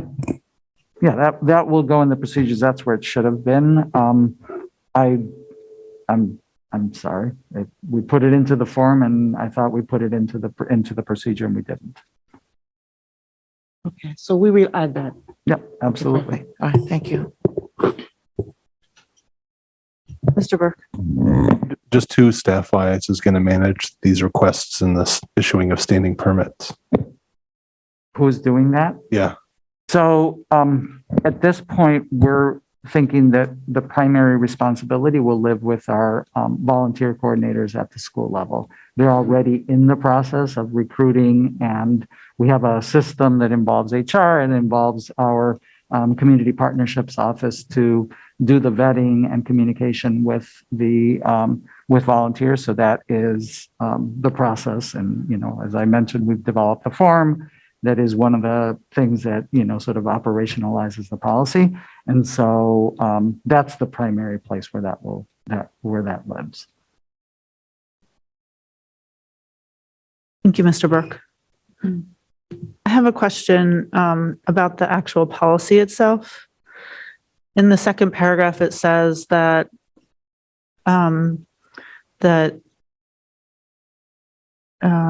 private vehicle use for school business should occur. This is the last line of the second paragraph. Should occur only with the consent of the student and/or parent guardian.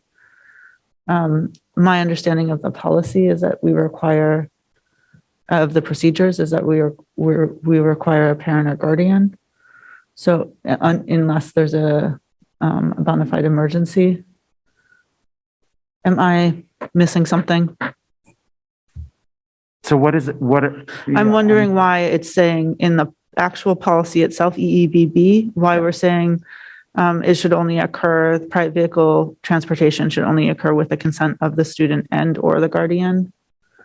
The student, that's a good question. I hadn't thought I didn't understand. So the student, we have 18-year-old 18-year-old students, who okay. would, we would not need their parents' consent, but that's the idea is that, it would be either a parent or, for consenting students, it would be the student. Okay, excellent. Thank you. That makes a lot of sense. All right. Are there any other questions on this policy?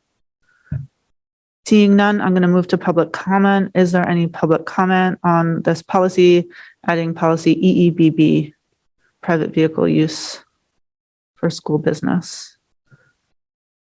Seeing none, I'm going to close public comment and move to board discussion. Is there any board discussion?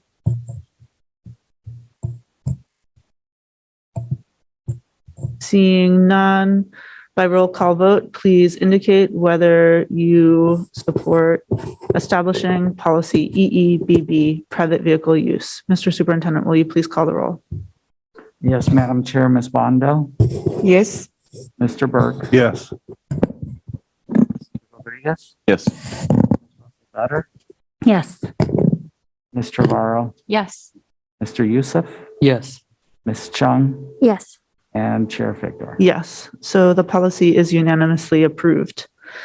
Next, we have consideration and action to approve policy EEBR, administrative procedures for the use of private vehicles on school business or school business.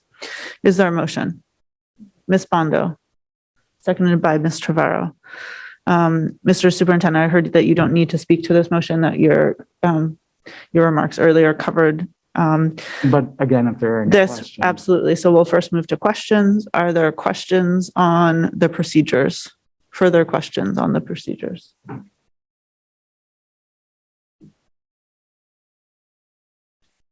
Okay, and I will note that we don't typically approve procedures, but I guess I appreciate this opportunity in this rare instances we're addressing. Yeah. It's And- always and- it's always good for us to look at this. When you present us with this level of detail, I'm happy for us to look at it. Is there public comment on these procedures? So again, procedures governing private use of vehicles for school business. Seeing none, I'm going to close public comment and move to board discussion. Is there any board discussion? You're moving us backwards, Ms. Yeah, Bondo. No. I'm just kidding. Go ahead, please. I dropped that. Please. So that means under J here, any traffic or parking citation incurred while driving on school business at the driver's. I just wonder if we are not going to be able to provide any sign, what we order, like we have for the parking? No. No. No. Right. And, but even if you have a sign for parking, you could still get a ticket for parking in a place where you can park or exceeding your time in a spot. So the point of this is that you're subject to the rules of the road, and any, anything that happens, you can't say, well, I was driving for the school district, so therefore I want the school district to pay my ticket. Thank you. Okay, thank you, Ms. Bondo. Is there any discussion on this item?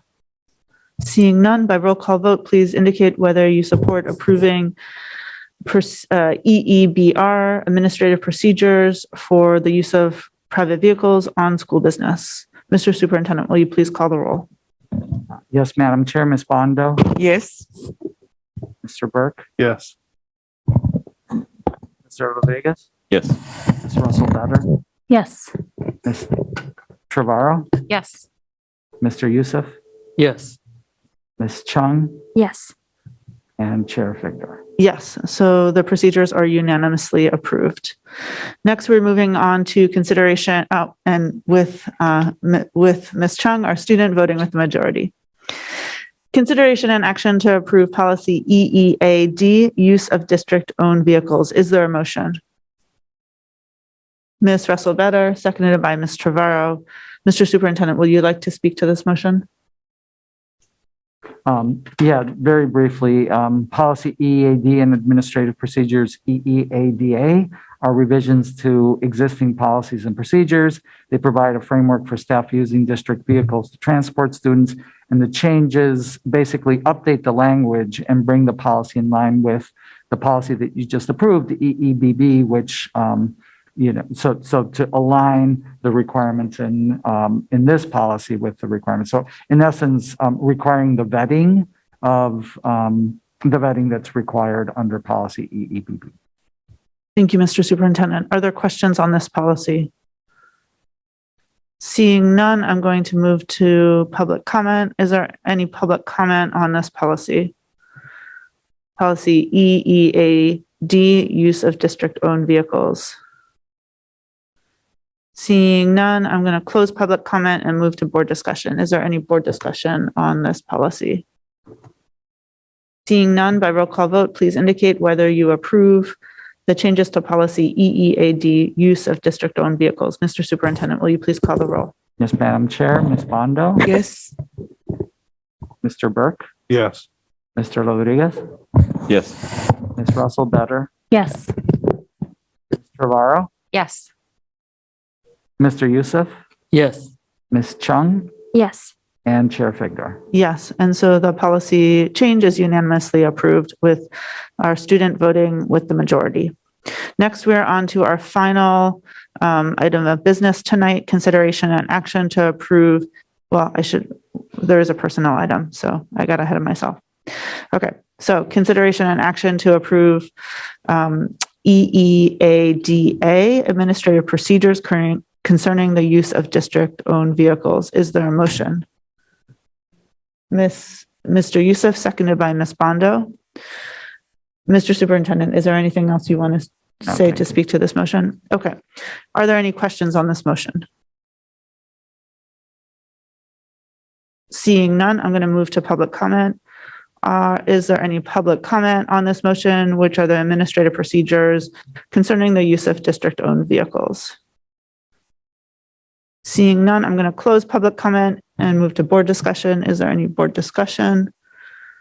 Seeing none, by roll call vote, please indicate whether you approve the changes to policy EEADA, administrative procedures concerning the use of district-owned vehicles. Mr. Superintendent, will you please call the roll?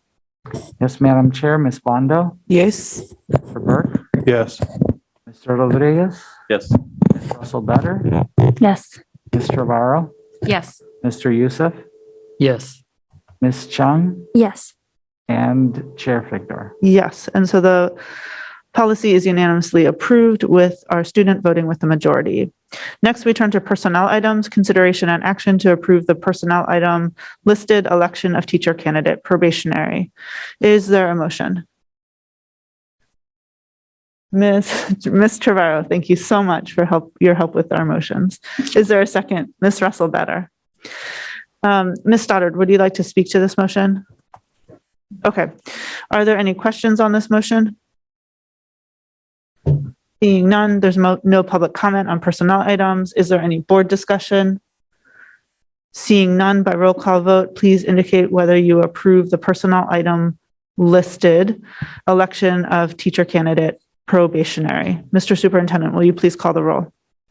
Yes, Madam Chair. Ms. Bondo? Yes. Mr. Burke? Yes. Mr. Rodriguez? Yes. Russell Better? Yes. Ms. Trevaro? Yes. Mr. Youssef? Yes. Ms. Chung? Yes.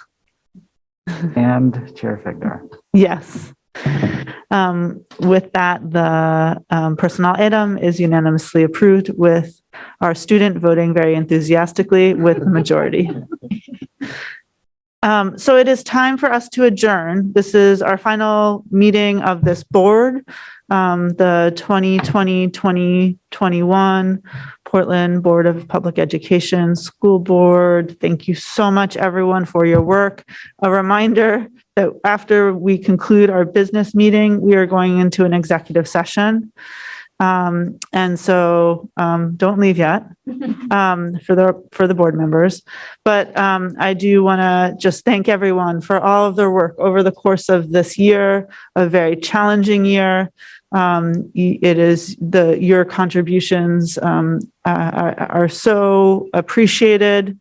And to those of you who are leaving us, we will very much miss you, but look forward to your other future endeavors and working with you in a new capacity. And Ms. Chung, we look forward to hearing all about what you are up to. And we're going to hold you to coming back and reporting to us. How's that? Okay, with that, is there a motion to adjourn the business meeting? Ms. Trevero, seconded by Mr. Rodriguez. All in favor? We are unanimously adjourned at 8:57 p.m. Thank you so much, everyone.